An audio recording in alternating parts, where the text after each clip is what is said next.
আসসালামু আলাইকুম প্রিয় দর্শক, আপনাকে কেউ ফেসবুক মেসেঞ্জার ইমো এবং হোয়াটসঅ্যাপে এসএমএস করে আপনি দেখার আগেই সেই এসএমএসগুলো ডিলিট করে ফেলছে। আপনি চাইলে পুনরায় সেই এসএমএসগুলো দেখতে পাবেন। তো চলুন আপনাদেরকে দেখিয়ে দিচ্ছি। তার আগে ছোট্ট একটি কথা বলবো, যারা আমার ফেসবুক পেজে নতুন অবশ্যই আমাদের পেজটি ফলো করে রাখুন এমন গুরুত্বপূর্ণ নতুন নতুন ভিডিও পাওয়ার জন্য। তো চলুন আমরা মূল কাজে ফিরে যাচ্ছি। এই কাজটি করার জন্য ফার্স্ট অফ অল আপনি চলে যাবেন আপনার ফোনের সেটিংসে। তো আমি চলে আসলাম আমার ফোনের সেটিংসে। একটু নিচে আসবেন। আসার পরে কিন্তু এখানে একটি অপশন দেখতে পাবেন, সেটা হলো নোটিফিকেশন।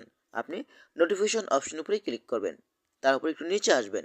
নিচে আসার পরে কিন্তু এখানে অ্যাডভান্স সেটিংস পেয়ে যাবেন, এখানে আপনি ক্লিক করবেন। তারপর এখান থেকে নোটিফিকেশন হিস্ট্রিতে ক্লিক করবেন। এটা আপনারা অন করে দিবেন। দেখেন, অন করে দেওয়ার পরে কিন্তু আমি যদি একটু নিচে আসি, নিচে আসার পরে কিন্তু দেখেন এখানে আমার মেসেঞ্জারটি রয়েছে, এখানে আমি ক্লিক করব। দেখেন এখানে অনেকগুলো এসএমএস চলে এসেছে। সেই এসএমএসগুলো কিন্তু সেই ব্যক্তিটা ডিলিট করে দিয়েছে। আমি এখানে সেই এসএমএসগুলো দেখতে পারছি। তো এভাবেই চাইলে কিন্তু আপনারা খুব সহজেই ডিলিট হয়ে যাওয়া এসএমএসগুলো আপনারা পুনরায় পড়তে পারবেন। ধন্যবাদ সবাইকে। আসসালামু আলাইকুম।